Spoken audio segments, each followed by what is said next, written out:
What's up guys, FeelMercy here bringing you the second video of today, which is going to be multiple Armadil setups and then tips on going to armor. Now, first of all, the first setup that I've got for you today is the full Pernix and Divine. Now this will be probably the ultimate setup that you can be using at Armadil.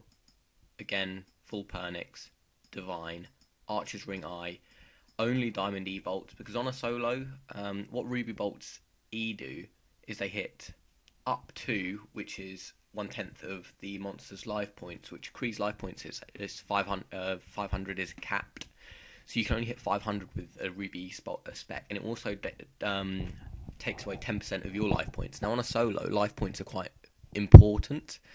As with most things, life points are important. You know, once they hit 0, you're dead. But yeah, you don't want to be specking with Ruby bolts E and seeing your life points drain constantly, and especially in this gear with Rigger and Diamond bolts E special attack lowers the monster's defense. You don't really need Ruby E bolts, so you can save your life points and just bring Diamond E. Now also the Void setup, again, this can be replaced with Armadil chestplate. These can be replaced with Ranger boots, Infinity boots, Archer's Ring Eye could be replaced with a Wealth if it's on a solo. If it's not, I'd suggest just normal Archer's Ring. You could bring a Seer's Ring for the magic defense as well, or an Onyx Ring Eye. I just prefer the Archer's Ring in this case over the Onyx for the range attack bonus, considering that the Onyx gives all-round good stats, whereas defense isn't as important at Armadil, because, I mean, well, particularly in this gear, you're not going to be getting hit that much. Obviously, Ava's Alerter or Accumulator to save bolts, and any kind of aura. At the moment, I've got Reverence. I will actually be getting the Penance aura today, so if you guys want me to, I'll do, you know, just a quick video on the Penance aura, what its effects are, in what cases it can be used for. So if you want to see that, just drop me a comment below, and I'll see the feedback on that. So basically, these are the two gear setups that I would suggest if you're using Armadil, either the full Armadil or Pernix with the Dragonfire Shield, Divine Spirit Shield, Blessed Spirit Shield, Spectral Spirit Shield. That's basically the tank method, that you won't be getting hit much but your kills will be slower. And this is basically the all-out offense method, again replacing Pernix body with Armadil chestplate, but this is the all-out offense method. I mean, with Diamond E, I believe, and Overloads, I can be hitting 570s with it, which, you know, when you're hitting 570s accurately as well with a chaotic crossbow with Rigger, you know, it's not long before Kree dies anyway, but you do take a lot more damage in this setup.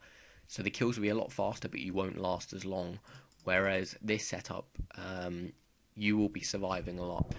So basically, I'm going to pause the video here and get a inventory setup for both setups, what I'd suggest, and also give you a few tips on what you want to do when gearing for armor, and yeah, that's about it. So I'll resume once I've geared. Alright guys, I'm back with the first setup that I've got to show you. And now if you look at my invent, you can see 4 overloads and 4 prayer renewals, which again, you need a ratio of prayer renewal to overload of 1:1.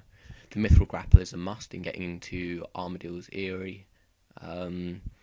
You also need the Enhanced Excalibur for the spec weapon, which negates pretty much 80% of the overload damage that you receive, so that's very useful. Super Restore for recovering your summoning points, but also for your prayer points, which helps. Super Prayers, because you will be needing Super Prayers if you're doing this method, because prayer potions won't last long enough to cover 4 overloads with this small amount of inventory. 3 emergency brews, just in case you're taking a lot of damage and you need to brew. Now, what I'm showing you here is quite a good tip for Armadil. It's actually bringing a Spirit Terrorbird, which you want to be using, so to be holding, if you have a look at it, 3 prayer potions and your other Unicorn Stallion pouch. Now, if you look at my inventory, I've got an extreme ranging potion. Now, kill count at Armadil is the longest thing to do. You know, it takes you know, it can take 10 minutes, 15 minutes to get 40 kill count, maybe 20 minutes sometimes, and it's just something you don't want to do. Kill count at Armadil is the worst kill count in God Wars. So what you can do is you can bring a Spirit Terror Bird with you, prayer potions, so you can rigger your kill count and also your extreme ranging, so you can extreme range and rigger your kill count, and the kills will become exceedingly faster than what they were. And once you're done, if you've got one dose left, just drop your ranging potion. This will be dropped, and you can probably bring 4 prayer potions. You withdraw your Unicorn Stallion pouch, you summon it because you've dismissed your Terror Bird, and then withdraw another prayer potion. That means that you'll have a Unicorn Stallion summoned. You'll have your Enhanced Excalibur, 2 prayer potions, and a Super Restore, as well as the same inventory. But you would have riggered and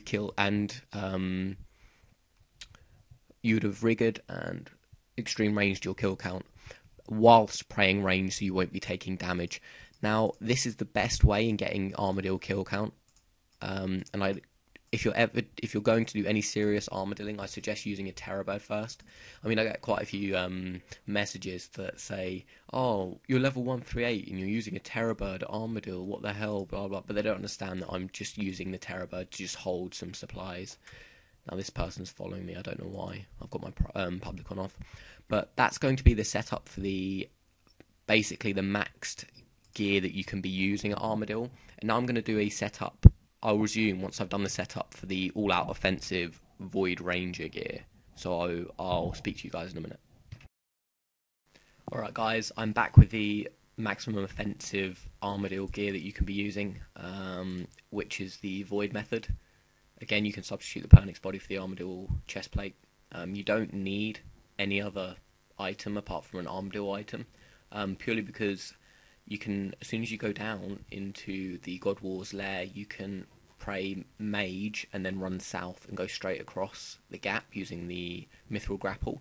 And then you've only got to buy about 1 Gorak, which is Zamorak follower, and you can lure the Gorak behind some of the rubble there and carry on killing the Aviances. So you only need the Armadil chestplate.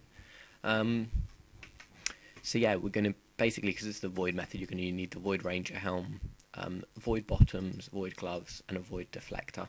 I'm using the Onyx Ring Eye because if you look at the stats, the defense bonuses are in magic as well as melee. Now these would be great against the minions because we're praying against range, so range defense isn't as required, but it only gives 2 less range attack bonus than the Archer's Ring.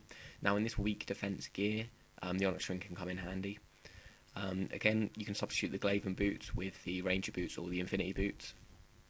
And of course we've got an Avers Alerter or Avers Accumulator to save some bolts. And also for the range attack bonus, which is +5, I believe it is. Yeah, +5. And also an aura of your choice, preferably to save prayer. Now if we look at the inventory, we've got 4 overloads and 4 prayer renewals, again a ratio of 1:1, with a Mithril Grapple which is required, and Enhanced Excalibur for the spec. We're going to be using the Extreme Ranging Potion, and also if we look in our yak, we've got 3 prayer potions which you can be using on the kill count to rigger and pray against it, again speeding up kill count, because kill count is the real thing that affects kills per hour Armadil. Now we've got super prayers and 1 brew in the invent, and if you look, we've got loads of brews in the yak, so we'll be fine healing wise. We've also got Bones to Peaches tabs again, so if you're getting low on healing, you can pick up some bones and turn them into peaches for more food. We've got a spare yak pouch, some yak scrolls in case you get any drops that you want to be banking, and also a teleport out of there. So basically that's the method that we're going to be using, or the overview that we're going to be using for the maximum offensive range gear. I've shown you previously the maximum defensive range gear, which is the full Pernix and Divine. So I will probably at some point release a video tomorrow showing you kill count wise what you need to be doing, and also tips for when you're in the Armadil boss, things that can improve your kills per hour and ultimately save you life points. So yeah guys, this is just my second video of the day, like I promised, to make up for my failing to do a video yesterday. But again, like I said earlier, Super Sunday, you can expect 3 videos tomorrow. So guys, if you enjoyed this video, you found it informative whatsoever, I'd really appreciate a thumbs up. It helps get my channel out there, and I can expect to see you guys tomorrow. Take care.